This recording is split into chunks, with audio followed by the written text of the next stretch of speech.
Buat kalian yang mau mensupport channel ini dengan donasi, atau emang sekedar mau beli mimin kopi, kalian bisa pilih antara Super Thanks atau Saweria.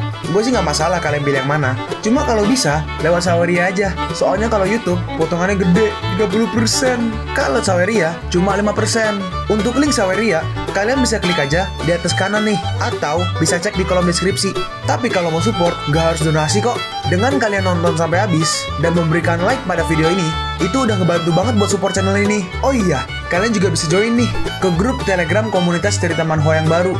Untuk linknya, gue tampilin di layar ya. Tapi kalau malas ngetik, cek aja kolom deskripsi. Di sana, kalian bisa sharing nih topik seputar manhwa dan kawan-kawan, dan juga ketemu teman baru. Kalau mau info terbaru dari Mimin, misalnya upload kapan atau misalnya ada telat upload, Mimin pasti akan langsung infokan di Telegram. Makanya, jangan lupa join ya. Nggak perlu berlama-lama lagi, kita mulai aja ceritanya. Halo guys, Sabik di sini, dan sebelum mulai ceritanya, gue mau ngumumin nih kalau Mimin sekarang ngadain giveaway. Mimin mau giveaway satu buah HP baru saat nanti udah menyentuh 50.000 subscriber. Untuk ikut atau berpartisipasi ada beberapa syaratnya nih, tapi simple banget. Syarat dan ketentuannya kalian bisa lihat nih di Instagram Mimin. Instagram Mimin tuh nih, Mimin tulis nih HP Sabik 12, atau kalian bisa lihat aja nih di link di deskripsi, udah Mimin cantumin di bawah. Di Instagram Mimin itu ada postingan dengan logo cerita manhwa. Nah, di sana kalian bisa lihat tuh syarat dan ketentuannya. Gak susah kok, syaratnya simple banget. Gak pakai ribet, gak pakai susah. 2 menit selesai. Pemenangnya akan Mimin umumin saat udah menyentuh 50.000 subscriber. Tunggu apa lagi? Makanya yuk, buruan subscribe biar cepet-cepet giveaway-nya. Nanti bakal ada giveaway terus kok, tenang aja. Oke, segitu aja, kita lanjut ke ceritanya. Terus sekarang 2 hari kemudian, Schalke memegang sebuah lonceng nih. Menurut saudari Fu, lonceng ini dapat memanggil burung phoenix. Tapi gimana cara memanggilnya? Ini terlihat biasa aja. Ini adalah sesuatu yang kubayar dengan tubuhku, jadi jangan mengecewakanku. Lagi pula, kali ini aku mengorbankan diriku untuk negara. Lalu Phoenixnya beneran muncul nih, dan Phoenixnya jadi kecil tuh dan hinggap di tangan Schalke. Sungguh gak terduga, ternyata dia bisa berubah ukuran. Lalu sekarang kita pindah nih ke Leng Yue dan kawan-kawan. Ini sudah 2 hari, tapi belum ada perkembangan sama sekali. Apa mereka sudah melakukan pergerakan? Dia tidak makan dan tidak minum. Apakah ini akan baik-baik aja? Aku gak bisa menunggu lebih lama lagi. Saat Leng Yue membuka pintunya, tuh udah ada burung Phoenixnya tuh kecil. Kenapa kau merusak pintunya? Apakah kau mau bertanggung jawab atas hal itu? Nah, sekarang kita begini di pengamatan burung. Di situ ada Aisyah, ada Curong. Nah, semua sumber daya burung di lahan basah telah habis. Aisyah berkata, di dalam lingkup pembangunan, nah ini, mereka ini delegasi nih. Sepertinya tempat ini emang gak cocok untuk menjadi tempat bertahan hidup burung. Hah, apa yang ingin dilakukan kedua orang itu? Salah satu orang dari delegasi melihat nih dari teleskop mereka, ada Schalke dan juga ada Leng Yue. Leng Yue berkata, metode apa yang ingin kau gunakan?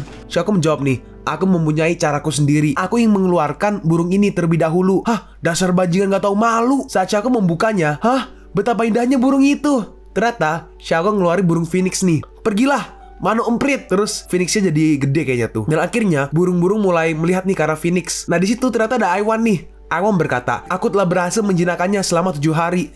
Tapi tiba-tiba si burung kabur nih. Tunggu, jangan pergi. Aku belum tidur selama 7 hari. Apakah itu awan berwarna? Saat dilihat, ya Tuhan, ada begitu banyak burung. Nggak mungkin. Kenapa ada begitu banyak burung di sini? Lalu burung itu semuanya pergi ke arah si Phoenix. Ini adalah keajaiban dunia. Ada begitu banyak spesies burung. Ada pot hitam dan bangau oriental. Ini adalah surga bagi para burung. Kau harus segera menghentikan pengembangan. Tidak, jangan. Curong berkata nih, itu si bajingan Schalke yang menggunakan trik lagi. Kenapa dia menentangku di mana-mana? Setelah kehilangan hal ini, semuanya sungguh berakhir. Lalu tiba-tiba itu belum tentu terjadi. Longyan datang nih karena kita berbagi kebencian yang sama. Kenapa kita nggak bergabung untuk menyingkirkan Schalke? Setelah berhasil, kita membaginya secara merata. Pak Tuciani baru aja tiba dari luar kemarin. Anak buahku bisa berurusan dengan anak buahnya. Serahkan padaku untuk masalah Schalke. Hehehe. Fondasinya akan diletakkan besok. Bunuh Schalke dan bagi Chiang Cheng secara merata. Nah, sekarang kita berpindah nih ke markas. Lagi-lagi kau mengerjakan pekerjaan yang baik. Cepat atau lambat, posisiku pasti akan diambil olehmu. Pahlawan yang hebat. Apa yang kau inginkan? Aku ingin melihatnya menggunakan pakaian mandi. Schalke, kau bajingan. Schalke, bagaimana mungkin kau meminta sesuatu yang gak tahu malu? Apa kalian gak ingin melihatnya? Aku mau.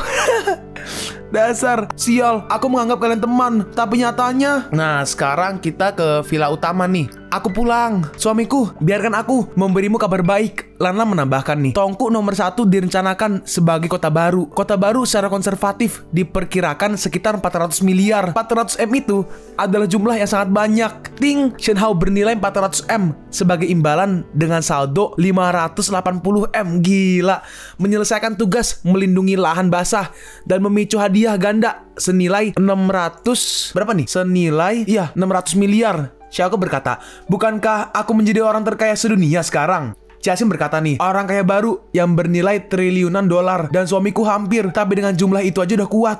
Lanlan bertanya, apa pernah kau melihat dengan orang kaya yang tidak terlihat? Emang siapa orang terkaya di Cina? Aku nggak tahu orang terkaya di negara ini, tapi para orang kaya yang nggak terlihat di wilayah Tonghai adalah klub Tonghai, dan mereka bisa memanipulasi triliunan dana. Jiaxin melanjutkan nih, benar, semua perusahaan yang terdaftar di Laut Cina Timur harus pergi untuk menyembah gunung. Jika tidak, mereka akan diisolasi dan diperas di pasar saham. Selain itu, mereka juga harus membayar biaya keanggotaan setiap tahunnya, dan itu juga termasuk biaya perlindungan. Yulong Group tidak mau bergabung dengan mereka, dan kartu tersebut nggak bisa diberikan pada tahap aplikasi. Xiaoke berkata nih, sepertinya aku sangat ingin mendatangi East China Sea Club ini. Sekarang juga, ini adalah momen untuk terburu-buru. Kau sangat bersemangat. Yaudah, baiklah, mari kita bermain game. Kalau aku bisa menangkap kalian, kalian akan denganku. Tapi tiba-tiba, kau tertangkap olehku. Biarin aku menciummu. Bos, ini aku. Ternyata itu si beruang hitam. Hei, apa yang kau lakukan di sini? Seseorang mencari dan menunggu Anda di luar, bos. Xiaoke membalas, apa kau nggak lihat bahwa aku saat ini juga sangat sibuk? Bos, dia cantik. Xiaoke berkata nih, datang berkunjung begitu larut. Mungkin ada hal yang mendesak, aku akan menemuinya. Ternyata di luar tuh Aisyah tuh. Xiaoke berkata, apa kau kemari untuk menyatakan rasa bersalahmu? Aisyah merespon, aku di sini untuk mengajakmu tiket pesawat malam ini. Ikuti aku ke Turin ya. Masuklah ke keluarga Norman. Ketika aku menjadi kepala keluarga, kau akan menjadi suami wanita terkaya di dunia, seperti Pangeran Philip. Dia, tapi Xiaoke membalas nih, jika sudah beberapa tahun sebelumnya, aku pasti tidak akan menolak wanita kaya sepertimu. Tapi sekarang itu udah cukup buatku. Kalau kau menolaknya, mungkin kau akan mati, dan ini adalah kesempatan terakhir untukmu. Xiaoke membalas, jangan bicara omong kosong. Akan lebih baik jika kita melakukan sesuatu yang lebih berarti. Dalam hati Aisyah, Xiaoke, karena kau membuat pilihan ini, aku... Dalam hati Xiaoke, bahkan dia nggak menolak. Hati wanita emang seperti jarum di dalam laut. Apa yang masih kau tahan? Bukankah kau sendiri yang datang kemari? Xiaoke berkata, aku nggak mengerti. Kenapa kau tidak memiliki perlawanan terhadap tindakanku? Kau terus ada dua orang lewat nih. Hei tuh, apa itu gempa bumi? Seorang merespon, gak mungkin. Kau mungkin baru aja berhalusinasi. Nah, sekarang kita pergi nih ke lembah timur. Di sana ada orang seperti berbaris. Nah, di sana juga ada Xiaoke, Lanlan, Jiaxin, dan juga tuh berempat tuh. Satu lagi nggak kelihatan, mungkin Cinceng ya. Mereka menghampiri nih sebuah patung. Jiaxin berkata, kau bertanggung jawab atas rumah dan kau yang membawa dupanya. Baik, Kuan Yu memberkatiku dan biarkan kali ini aku menang. Lalu saat Xiaoke mau menaruh dupanya, tiba-tiba satu putus tuh. Ini pertanda nggak baik. Lalu beberapa orang datang nih. Selamat membuat keberuntungan bersama dan sukacita bersama. Lalu tiba-tiba seseorang datang nih. Tuan Chou sangat bangga dengan angin musim semi. Ternyata itu adalah Long Yan. Long Yan datang nih bersama Ciurong, Aisyah, dan kawan-kawan. Dan mereka bawa backup banyak banget tuh, petarung-petarung tuh. Nah, ini ada dua orang nih. Yang satu tingkat ke-6 Puhu Cikang, yang satu lagi tingkat ke-5 Qialong Cikang. Oh, kakak adik mungkin ya. Kenapa banyak sekali orang yang tadi undang datang? Apa kau bisa memberiku alasannya? Kau nggak puas? Sekarang kau telah mendominasi Qiangcheng. Tampaknya itu adalah gaya Raja Qiangcheng. Tapi aku nggak berpikir bahwa kau layak. Apa yang kau bicarakan? Kau cari mati. Tapi Xiaoke menahannya nih. Tenanglah, apa kau kemari hanya untuk mencari kesalahan aja? Katakan dengan jelas. Long Yan berkata, apa? Hal yang sebelumnya dia katakan, itu yang aku maksudkan. Xiaoke berkata nih, ini hanyalah masalah antara pria.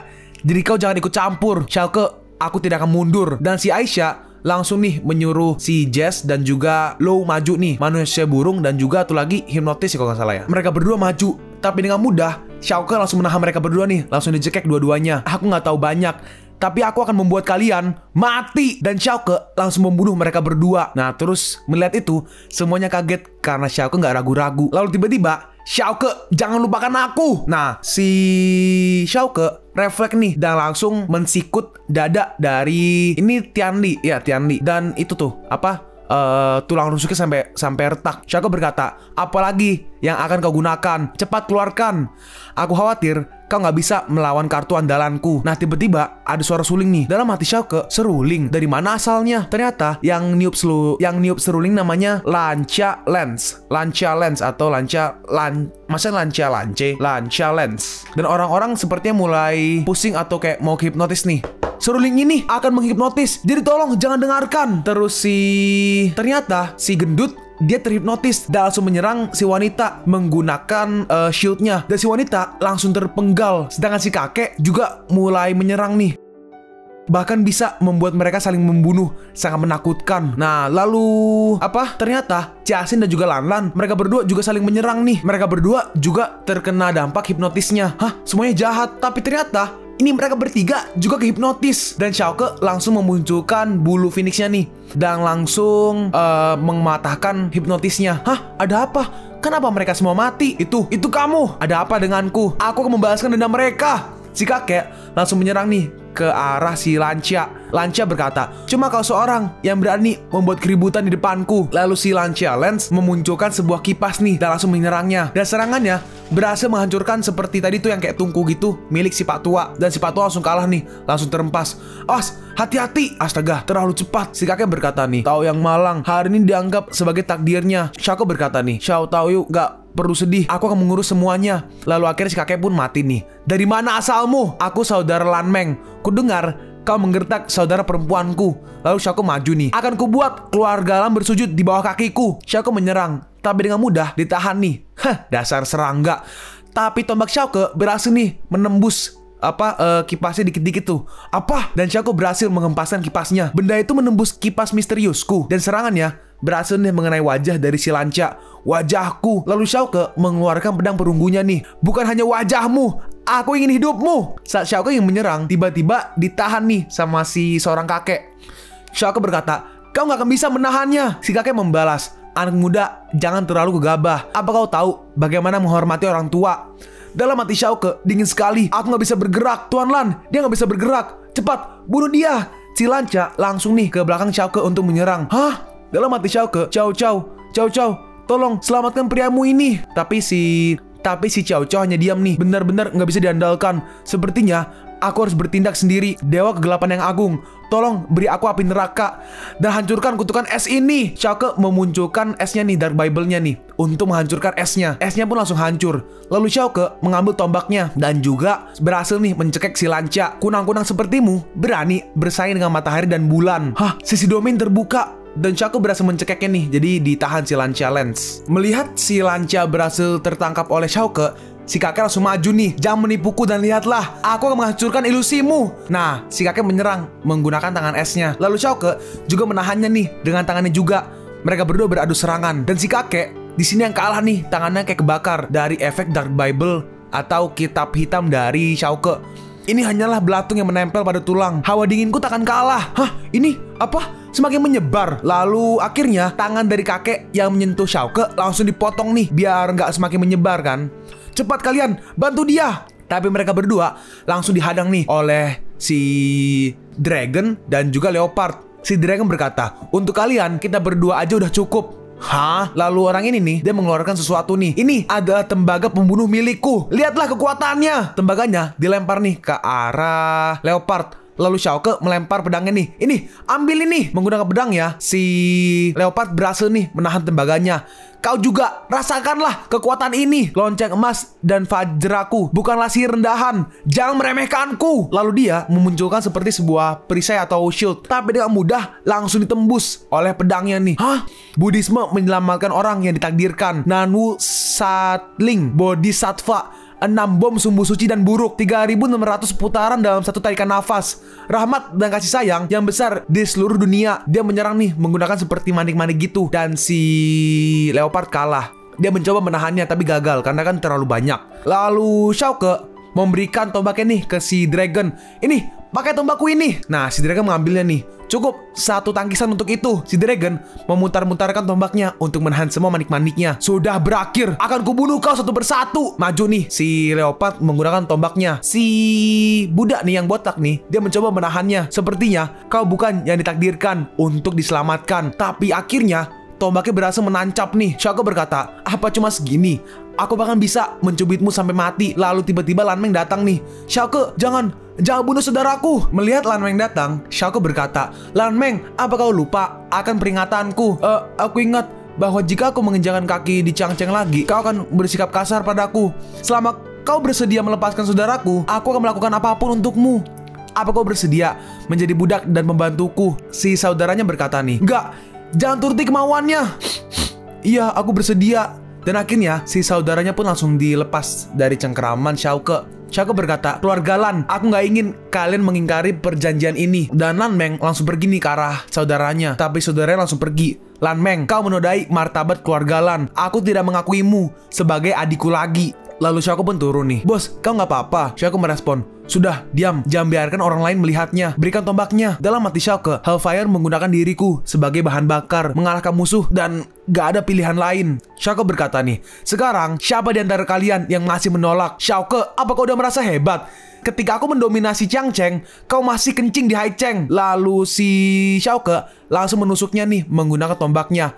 Aku telah memberimu kesempatan kedua dan kau menyanyiakannya. Dan akhirnya tombaknya ditarik dan Chiurong pun mati. Kakek yang di kiri berkata nih, kalau kau mengambil jalan yang benar, jadi kenapa di sini? Xiaoko melanjutkan nih, mari kita lihat siapa berikutnya. Sudah, cukup. Aku nggak ingin mati seperti ini. Kau. Terus tiba-tiba si Aisyah kabur. Longyang berkata, hah? Kabur begitu aja? Xiaoko melanjutkan nih, tampaknya hanya kau yang tersisa.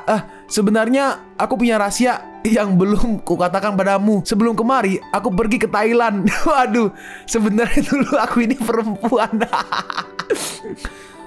Sekarang, nah si kakek menyerang Xiaoko dari belakang. Jadi dari belakang tiba-tiba muncul yang tadi kakek yang motong tangannya sendiri tuh. Nah, dengan cepat Xiaoko sadar nih si kakek di belakang. Dan menggunakan tombaknya, si Xiaoko langsung menyerang dan berhasil nih menusuk kakeknya. Tapi entah kenapa kakeknya smirk dikit tuh, smirk, kayak agak senyum dikit. Cari mati, bukankah itu penipuan? Tapi ternyata tombaknya yang menancap tuh beku. Hah? Beku. Lalu si kakek langsung menyerang balik nih. Bocah, kau masih terlalu muda. Dan serangannya ke arah Xiaoko nih dan mulai meledak tuh. Aku berhutang pada keluarga Long. Nah, si kakek pun tapi akhirnya mati. Kau tamat kali ini Xiaoko. Tapi Xiaoko muncul nih pakai rompi yang itu tuh, rompi yang kuat itu loh. Xiaoko tidak tergores sedikit pun. Untuk bertarung dengan orang sepertiku, kalian harus siap dihajar kapan aja. Hah? Bagaimana bisa? Hei, sekarang giliranmu. Tampaknya sudah waktunya untuk menunjukkan kartu traf. Lalu si Longyan menembakkan sesuatu nih seperti flare gitulah. Intinya buat menandakan sesuatu. Dan banyak orang datang nih. Yang orang kakek yang kiri adalah Qingmen, yang kanan adalah Huang Tianpa. Mereka adalah Qingmen, geng terbesar di provinsi Tonghai. Longyang berkata, hei, apa kau nggak tahu bahwa Qingmen adalah preman Tonghai?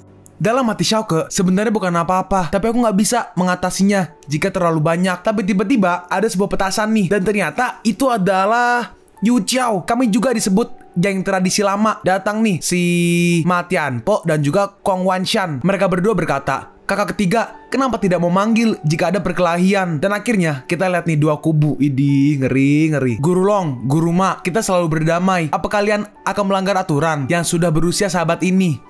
Tidak, Xiaoko adalah saudaraku. Dan kalau kalian punya masalah dengannya, itu sama aja dengan mencari masalah denganku. Sial, tanganku gatal sekali ingin menghajarnya. Hei tuh, mereka telah bergabung dan kekuatannya bagus. Aku khawatir kita nggak akan menang. Aku nggak menyangka Xiaoko memiliki dua tuan sebesar ini. Nggak ada yang perlu dilakukan lagi. Kembali. Lalu si Qingmen berkata nih, ini akan menyakiti semua pihak. Lebih baik menyuruh mereka untuk mundur sekarang. Hei, bertarunglah kalau kalian berani dan menyerahlah jika tidak. Benar. Lalu si Kong Wanshan berkata, Qingmen sangat kuat sehingga mereka benar-benar memiliki permusuhan kematian dengan kita yang tidak baik untuk perkembangan ke depan saudara ketiga. Tuan Long, kau masuk tanpa izin ke Changcheng. Sekarang dia kalah dalam turnamen hegemoni Changcheng. Maka dari itu kau harus mengikuti aturan arena. Aku ingin mengambil kesempatan ini untuk berdiri sehingga bisa sukses mewarisi jabatan presiden klub Haitong. Sekarang sepertinya aku udah nggak layak lagi. Long Xiao, Tang Tuan terus menderita dari kekacauan itu. Menginap di perbukitan hijau tanpa khawatir kehabisan kayu bakar. Xiaoko, aku menyerah. Mulai sekarang, Qiangcheng akan menjadi negara bebas di Laut Cina Timur dan tidak akan lagi dibatasi oleh Asosiasi Haitong. Bagus. Xiaolong, hati-hati. Tapi tiba-tiba ada yang melempar tombaknya nih ke kepala Long Yan dan tombaknya berhasil menancap nih. Oh, itu bukan tombak, tapi panah. Bajingan. Bajingan itu setuju untuk berdamai, tapi membuat masalah di belakang. Bukan aku yang melempar. Ini kesempatan yang bagus. Ternyata itu adalah si dewa tuh, Jiaxing. Bagaimana mungkin aku melewatkannya? Gak kusangka dia akan datang juga. Ayo, balas dendam untuk Long Xiao. Bunuh Xiao Ke dan hancurkan Qiangcheng. Matianpo berkata, tinjuku sudah lapar sejak tadi. Kong Wanshan menambahkan, ayo beritahu mereka seperti apa petarung profesional. Ayo, serang! Dan akhirnya kedua kubu bertarung nih. Ini bagaimana dengan sisanya? Khawatirkan dirimu sendiri. Jangan bicara tentang etika bela diri. Bodoh, ini namanya formasi pertempuran. Nah, orang-orang dari Haitong semuanya terkepung nih dan dibunuh satu persatu. Kalian pun sampai di penghujung video ini. Kalian mau tahu lanjutan chapter ini? Atau manhwa menarik lainnya? Makanya, jangan lupa subscribe biar kalian gak ketinggalan kalau gue upload video baru. Jangan lupa like, komen, dan share ke teman-teman kalian supaya channel ini bisa lebih berkembang ke depannya. Segitu dulu dari video cerita manhwa. Gua Sabik undur diri. See you on the next video. Zaijian!